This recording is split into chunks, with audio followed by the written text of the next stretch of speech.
प्रश्न है कि निम्नलिखित में किसकी उपापचयी प्रक्रम से अधिकतम ऊर्जा मिलती है। ठीक है, प्रक्रम से, किससे? प्रक्रम से अधिकतम ऊर्जा मिलती है। ठीक है, ऑप्शन है कार्बोहाइड्रेट, वसा, प्रोटीन और खनिज।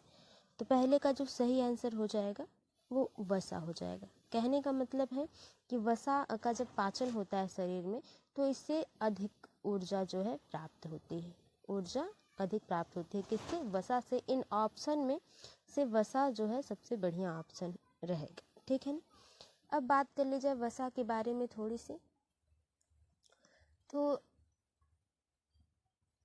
1 ग्राम वसा अगर पूरी तरह से इसका पाचन हो जाता है, ठीक है, ऑक्सीकरण हो जाता है, क्या हो जाता है? ऑक्सीकरण हो जाता है, तो ये 9.3 किलो, ठीक है, कैलोरी ऊर्जा मुक्त करता है। यानी कि अगर 1 ग्राम वसा पूरी तरह से पूर्ण रूप से ऑक्सीकरण हो जाता है शरीर में तो इसे 9.3 केजी कैलोरी ऊर्जा क्या होती है? मुक्त होती है। और अगर एक वयस्क व्यक्ति की बात करी जाए तो उसमें वसा की जो मात्रा होती है, ऊर्जा जो प्राप्त होती है वसा से, वो 20 से 30%, 20% जो है वसा के ऑक्सीकरण से एक वयस्क व्यक्ति में इसका जो है ऊर्जा जो है प्राप्त होती है वसा से। ठीक है, तो ये बात रही पहले क्वेश्चन की और ये आंसर जो है आपका सही हो जाता है दूसरा ऑप्शन। भोजन का एक प्रमुख अंग है, ऑप्शन है स्टार्च, ग्लूकोज, कार्बोहाइड्रेट, सेल्यूलोज। ठीक है, सेल्यूलोज। तो दूसरे क्वेश्चन के अगर सही आंसर की बात कर ली जाए तो तीसरा ऑप्शन बिल्कुल सही हो जाएगा, कार्बोहाइड्रेट। ये कार्बोहाइड्रेट भोजन का एक प्रमुख अंग है और जो कार्बोहाइड्रेट कार्बन, हाइड्रोजन और ऑक्सीजन के यौगिक है। ठीक है, क्या है? यौगिक है। कार्बन, हाइड्रोजन और ऑक्सीजन के क्या है? ये यौगिक होते हैं, कार्बोहाइड्रेट जो होते हैं। ठीक है, ये बात रही। तो दूसरे क्वेश्चन का तीसरा ऑप्शन बिल्कुल सही हो जाता है। आगे देखते हैं, गाय का दूध पीले सफ़ेद रंग का होता है, जिसका कारण उसमें निम्नलिखित में से किसकी उपस्थिति है? कैसीन, लैक्टोज, केसीन के साथ कैरोटीन, लैक्टोज के साथ साथ ब्यूरेटिक एसिड। तो अगर सही आंसर की बात कर ली जाए तो तीसरा ऑप्शन बिल्कुल सही हो जाएगा, क्योंकि गाय का जो दूध पीले सफ़ेद रंग का होता है उसमें केसीन के साथ कैरोटीन उपस्थित होता है, इसी वजह से उसका रंग जो है वाइटिश येलो में होता है। ठीक है, तो दूध में कैसीन नामक प्रोटीन की उपस्थिति होती है और ये कैसीन जो है क्या है? प्रोटीन है। कैसीन क्या है? प्रोटीन है। ठीक है, और इसी प्रोटीन के कारण जो दूध का रंग जो होता है वो सफ़ेद होता है। क्या होता है? सफ़ेद होता है।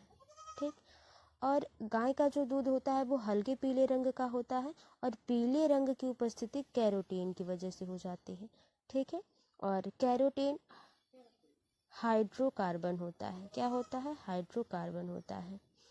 इसके सूत्र की बात कर ली जाए तो C40O56 इसका जो है सूत्र है। तो ये बात रही यानी कि तीसरे की क्वेश्चन की, तो तीसरा ऑप्शन बिल्कुल सही हो जाता है, केसीन के साथ कैरोटीन।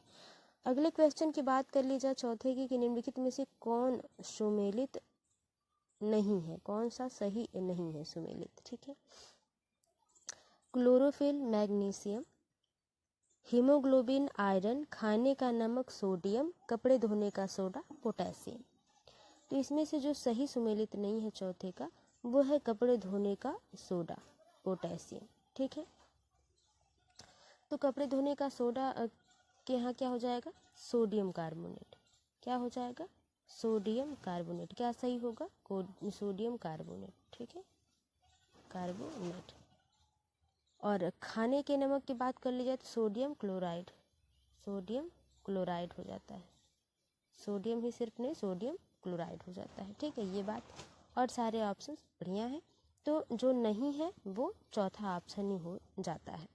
आगे देखिए कौन सूक्ष्म तत्व नहीं है, कौन सा इसमें सूक्ष्म तत्व नहीं है। ऑप्शन है लोहा, जस्ता, गंधक और मैग्नीज। तो इसका जो सही आंसर हो जाएगा तीसरा हो जाएगा गंधक। तो देखिए अगर बात कर ली जाए तो मनुष्य जितने भी जीव हैं यानी कि मनुष्य और जंतु की बात कर ली जाए तो इनके जो खनिज तत्व हैं वो दो भागों में बांटे जाते हैं। कितने? दो भागों में। पहला जो है वो दीर्घ पोषक तत्व होता है, ठीक है, दीर्घ पोषक तत्व, और दूसरा जो होता है वो सूक्ष्म या लघु पोषक तत्व, ठीक है, माइक्रो एलिमेंट और मैक्रो एलिमेंट। तो माइक्रो एलिमेंट की बात बाद में, पहले हम लोग मैक्रो एलिमेंट की बात के बारे में बात कर लेते हैं। तो जो माइक्रो एलिमेंट होते हैं इनकी जो मात्रा होती है वो कम होती है, ठीक है, शरीर में। लेकिन जो दीर्घ पोषक तत्व होते हैं या मैक्रो जो एलिमेंट्स होते हैं इनकी इन सूक्ष्म तत्वों की अपेक्षा ज़्यादा ज़रूरत होती है, ठीक है। और इसमें जो दीर्घ पोषक तत्व होते हैं इसमें देखिए मैग्नीज आते हैं, ठीक है, लोहा जस्ता हम लोगों ने देख लिया, लोहा जस्ता मैग्नीज आएंगे, इसमें गंधक नहीं आता है, ठीक ना। और कॉपर आ जाएगा, आयोडीन आ जाएगा, कोबाल्ट आ जाएगा। मैं लिख देती हूँ सबके सूत्र, आप पूरी तरह से मैं बोलती भी जाऊँगी, आप लिख लीजिएगा। जैसे कि दीर्घ पोषक तत्वों में जो है देखिए इसमें सूक्ष्म पोषक तत्व नहीं है, तो गंधक इसमें सूक्ष्म पोषक तत्व नहीं है। लेकिन और दीर्घ पोषक तत्वों की बात कर ली जाए तो वो है आपका जस्ता, ठीक है, copper Cu, iodine, cobalt Co, cobalt, nickel Ni, ठीक है, क्रोमियम Cr, क्रोमियम। तो ये सारे क्या है? सूक्ष्म है। और अच्छा ये जो मैंने Co, निकिल, ये सारे सूक्ष्म में आते हैं, यहाँ पे सूक्ष्म पूछा गया है। दीर्घ की अब बात करते हैं। दीर्घ में देखिए मैग्नीशियम आ जाता है। क्या आ जाता है? मैग्नीशियम, सोडियम, पोटेशियम, फास्फोरस, ठीक है, फास्फोरस, क्लोरीन और गंधक, ठीक है। ये गंधक किस में आ जाएगा? दीर्घ में आ जाएगा। तो ये सूक्ष्म नहीं है बल्कि गंधक जो है दीर्घ पोषक में आ जाता है। तो मैंने क्लियर कर दिया, फिर से एक बार मैं बोल देती हूँ अगर आपको कन्फ्यूजन है। सूक्ष्म तत्व में आपका लोहा, जस्ता, manganese, copper, iodine, cobalt, nickel, chromium, ये सारे सूक्ष्म तत्व होते हैं। जबकि दीर्घ की बात कर ली जाए तो calcium, magnesium, sodium, potassium, phosphorus, गंधक और क्लोरीन, ये सारे जो क्या होते हैं? दीर्घ पोषक तत्व हो जाते हैं। तो पांचवें का जो है वो तीसरा ऑप्शन बिल्कुल सही हो जाता है। सुमेलित कीजिए, सुमेलित करना है प्रोजेस्टेरॉन, ठीक है, ये हार्मोन और जो हार्मोन जिस ग्रंथि से स्रावित होती हैं वो बातें। तो प्रोजेस्टेरॉन थायराइड, टेस्टोस्टेरोन अग्नाशय, थायरोक्सिन गर्भाशय, इंसुलिन वृषण। तो देखिए बात कर ली जाए कि छठे में क्या होगा, तो अगर प्रोजेस्टेरॉन की बात कर ली जाए तो ये गर्भाशय से निकलता है। किससे? गर्भाशय से, यानी पहले का तीसरा होगा, तो दो में तीसरा है। देखते हैं और आगे टेस्टोस्टेरोन की बात कर ली जाए तो टेस्टोस्टेरोन जो है वो वृषण से निकलता है, ठीक है, वृषण ये मेल में होता है और गर्भाशय जो है वो फीमेल में होता है। ये चीज़ें हैं, ठीक है। थायरोक्सिन की बात कर ली जाए तो थायरोक्सिन जो है वो थायराइड में, इंसुलिन जो है वो अग्नाशय में होता है। तो इस तरह से पहला ऑप्शन बिल्कुल सही हो जाएगा। पहले का तीसरा और दूसरे का चौथा, तो बिल्कुल ही पहला ऑप्शन आपका सही हो जाता है, ठीक है। अगर आपसे पूछ लिया जाए कि मानव हृदय का प्रथम शल्य का प्रत्यारोपण किया गया था कब, तो किसके द्वारा किया गया था? क्रिश्चियन बर्नार्ड के द्वारा किया गया था। एक थोड़ा सा वो था, इम्पॉर्टेंट था, तो मैंने बता दिया। लाल रक्त कणिकाएं मुख्यतः बनती हैं, अब ये क्वेश्चन जो है पहले बताया गया है, ठीक है। तो अस्थि मज्जा में बनती हैं, ये सारी चीज़ें हैं। आगे देखते हैं अगला क्वेश्चन, निम्नलिखित हार्मोन में से कौन सा एक स्त्रीलिंग हार्मोन है, यानी कि स्त्रियों में होता है। तो अभी अभी हम लोगों ने उससे किया, जो अभी अभी क्वेश्चन किया है उससे ये क्वेश्चन सही हो जाएगा, ठीक है। क्वेश्चन में ऑप्शन है कि एंडोस्टेरोन, टेस्टोस्टेरोन, एस्ट्रोन, थायरोक्सिन। तो आप लोगों ने अभी भी देखा, इसका जो सही आंसर हो जाएगा टेस्टोस्टेरोन। अच्छा दिया है यहाँ पे, तो टेस्टोस्टेरोन तो होगा नहीं क्योंकि ये मेल में है। तो एस्ट्रोन जो है वो फीमेल में होता है, स्त्रीलिंग हार्मोन है, ठीक है। और एस्ट्रोजन की बात कर ली जाए तो थायरॉक्सिन, अच्छा हम लोगों ने अभी भी तो ग्रंथि देखी है फिलहाल। थायरॉक्सिन किस ग्रंथ में पाया जाता है, अगर इसकी बात कर ली जाए तो थायराइड ग्रंथ में से स्रावित होता है। ये सारी चीज़ें हैं। एस्ट्रोजन एक फीमेल जो है हार्मोन है।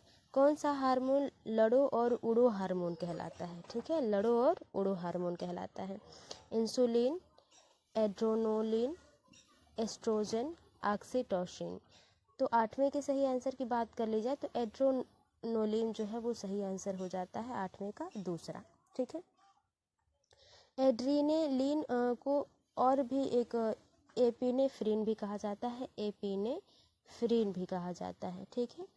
और ये एड्रीनल मेडुला से स्रावित होते हैं। किससे? एड्रीनल मेडुला से स्रावित होते हैं। इसके स्राव से हृदय गति में वृद्धि होती है तथा शरीर में उत्तेजना का अनुभव होता है। किसका? उत्तेजना का अनुभव होता है शरीर में, ठीक है। इस हार्मोन की कमी से व्यक्ति ऐसे जो इम्पोर्टेंट है वही देख लेते हैं। एड्रेनल की एपिनेफ्रिन कहा जाता है, ये आप याद रखिएगा। और ये जो है कि इसमें जो है इसके श्रावण से जो हृदय गति में जो है वो वृद्धि होती है, उत्तेजना का अनुभव होता है। बस यही इंपॉर्टेंट जो है वो देख लेते हैं। बहुत ज़्यादा टॉपिक हम लोग अगर देखेंगे, बस कुछ ज़्यादा ही क्वेश्चन उतने आते नहीं साइंस से, क्योंकि तीनों साइंस मिला के रहता है। तो देख लेते हैं हम बस प्रीवियस ईयर से संबंधित।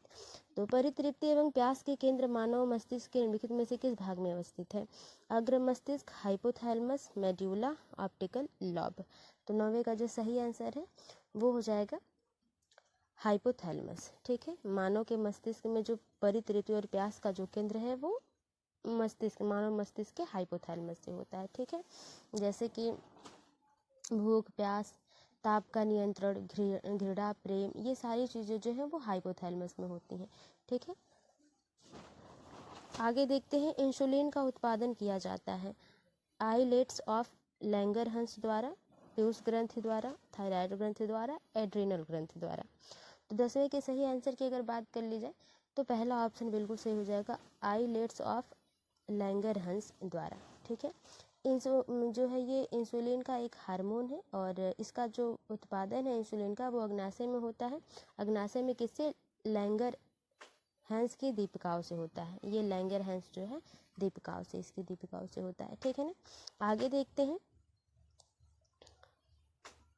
निम्नलिखित कथनों पर विचार कीजिए। कथन ए, यानी कि ए मतलब असर्शन और रीजन कारण हो जाता है।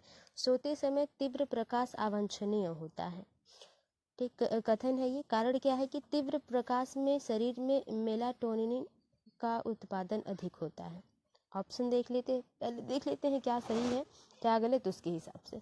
तो ये बात सही है कि सोते समय तीव्र प्रकाश अगर आए तो ये सही नहीं है, अवांछनीय होता है। लेकिन तीव्र प्रकाश से शरीर में मेलाटोनिन होता है, का उत्पादन होता है, ये सही नहीं है। तो ए सत्य है किंतु आर असत्य है, ठीक है, असत्य है, ठीक है। यहाँ पे असत्य होगा, मतलब आर असत्य है, ठीक है ना, आर असत्य है। तो तीसरा ऑप्शन बिल्कुल सही हो जाएगा, ठीक है ना। पौधों में गूटी लगाने का कार्य किस उद्देश्य की पूर्ति हेतु किया जाता है? कीटों के नियंत्रण हेतु, वानस्पतिक प्रसारण के लिए, बीजों के अंकुरण के लिए, खरपतवार के नियंत्रण के लिए, ठीक है। तो सही आंसर की अगर बात कर ली जाए 12 के क्वेश्चन की, तो दूसरा ऑप्शन बिल्कुल सही हो जाता है। वानस्पतिक प्रसारण के लिए जो है पौधों में गूटी लगाई जाती है, जिससे इनका कायिक प्रवर्धन होता है, कृत्रिम कायिक प्रवर्धन कहते हैं। जैसे जो है गूटी लगाना या आप कहते हैं कलम करना, ये सारी क्या है? कृत्रिम कायिक प्रवर्धन के प्रकार है, तो उसी में ये भी आता है। 12 का दूसरा ऑप्शन बिल्कुल सही हो जाता है। तुलसी के पौधे का औषधीय महत्व निम्नलिखित की उपस्थिति के कारण होता है। यानी कि तुलसी औषधि के काम में क्यों आती है? दवा बनाने के काम में अगर आती है तो क्या ऐसा, कौन सा ऐसा तत्व उपस्थित है जिसके कारण उसका महत्व इतना बढ़ जाता है?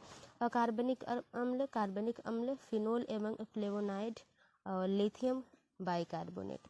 तो सही आंसर की बात कर ली जाए, इसमें फिनोल एवं फ्लेवोनाइड होते हैं, जिससे तुलसी के जो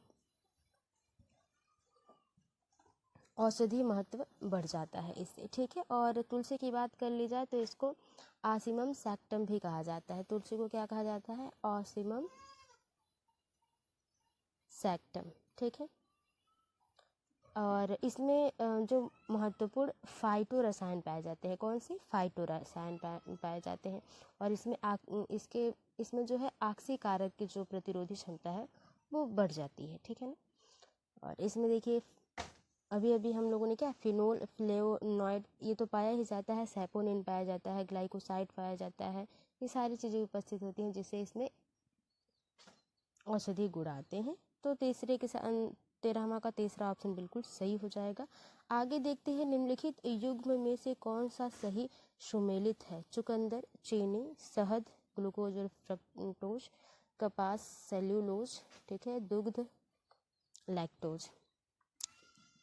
सही आंसर की अगर बात कर ली जाए, पहले इसको सुमेलित किया जाए तब देखा जाए, ठीक है। चुकंदर जो है चीनी के साथ, ठीक है। शहद मीठा होता है तो इसमें ग्लूकोज और फ्रक्टोज बिल्कुल पाया जाएगा। कपास पेड़ पौधों में सेल्यूलोज पाया जाता है, सही है ये। और दूध में लैक्टोज पाया जाता है। तो सीधे सीधे सही हो जाएगा, पहला का पहला, दूसरे का दूसरा, तीसरे का तीसरा, चौथे का चौथा, यानी कि चौथा ऑप्शन बिल्कुल सही हो जाएगा। 1 2 3 4, ठीक है। आगे देखते हैं, उस वैज्ञानिक का नाम बताइए जिसने यह खोज की थी कि मलेरिया प्लाज्मोडियम नामक परजीवी से होता है। मेंडल, हैगल, रोनाल्ड रॉस, डार्विन। देखिए डार्विन के द्वारा डार्विन बात बताया गया था, ठीक है। तो ये रोनाल्ड रॉस है। कौन है? रोनाल्ड रॉस के द्वारा ये पता चलता है कि मलेरिया जो है एक परजीवी से, वो भी किस परजीवी से? परजीवी की बात कर ली जाए तो वो प्लाज्मोडियम है, ठीक है। कौन सा है? प्लाज्मोडियम। आगे बात कर ली जाए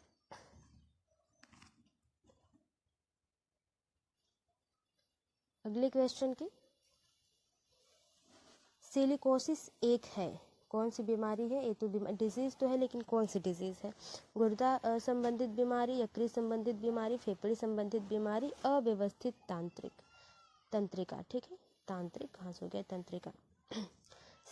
अब 16 के सही आंसर की बात कर ली जाए तो फेफड़े से संबंधित बीमारी है, ठीक है। सिलिकोसिस फेफड़े संबंधी रोग है। इसमें धूल कण की उपस्थिति से सिलिका में श्वसन का जो प्रवाह होता है वो अच्छे से नहीं हो पाता है, ठीक है ना। आगे देखते हैं, तृतीय प्रतिजन DPT बच्चों को दी जाती है किस बचाव के लिए? किसके बचाव के लिए? रोहिणी पोलियो चेचक से, पोलियो रोहिणी टिटनेस से, चेचक कुकुर खांसी टिटनेस से, रोहिणी कुकुर खांसी टिटनेस से। तो जो 17 का सही आंसर हो जाएगा वो चौथा ऑप्शन हो जाएगा, रोहिणी या डिप्थीरिया। रोहिणी मतलब डिप्थीरिया, इसको डिप्थीरिया भी कहा जाता है। काली खांसी को कुकुर खांसी कहा जाता है, ठीक है। तो इनसे बचाव के लिए शिशुओं को DPT वैक्सीन लगाई जाती है, ठीक है ना। आगे देखते हैं, वृक्क से मूत्र की मात्रा का निस्तारण नियंत्रित होता है। हार्मोन क्या है? TSH, ACTH, FSH, ADH। 18 के सही आंसर की बात कर ली जाए, चौथा वाला ऑप्शन बिल्कुल सही हो जाएगा, ADH, ठीक है। ये पीयूष ग्रंथि से ADH हार्मोन का स्राव होता है। यह वृक्क से मूत्र की मात्रा के निस्तारण के लिए क्या होता है? नियंत्रित करता है उसको, ठीक है। ट्यूमर संसूचित करने में प्रयोग रेडियो समस्थानिक है। Arsenic 74, cobalt 60, sodium 24, carbon 14। तो 19 का जो सही आंसर हो जाएगा वो पहला ही हो जाएगा, आर्सेनिक 74, ठीक है। जो ट्यूमर होता है वो रेडियो समस्थानिक आर्सेनिक 74 से क्या होता है? शुरू होता है। इसमें परिसंचरण तंत्र में रक्त के थक्के का पता लगाने के लिए सोडियम की अगर बात कर ली जाए तो रक्त के थक्के का पता लगाने के लिए इसका प्रयोग किया जाता है। कैंसर के उपचार के लिए कोबाल्ट का प्रयोग किया जाता है, कोबाल्ट 60 का, ठीक है। इस तरह से आगे देखते हैं। फिलहाल 19 का जो सही आंसर पहला हो जाएगा। हाल ही में वैज्ञानिकों ने, कहाँ गया?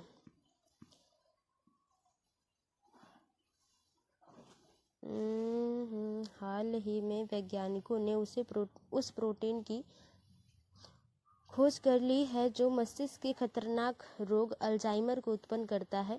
निम्नलिखित में से वह कौन सा प्रोटीन है? एमिलाइड मोनोप्रोटीन, एमिलाइड मल्टीप्रोटीन, एमिलाइड प्रिकर्सर प्रोटीन, एमिलाइड, लैक्टिक प्रोटीन। देखिए 20 का सही आंसर की अगर बात कर ली जाए तो प्रिकर्सर प्रोटीन, एमिलाइड प्रिकर्सर प्रोटीन जो है ये सही आंसर हो जाएगा। ठीक है, ये मस्तिष्क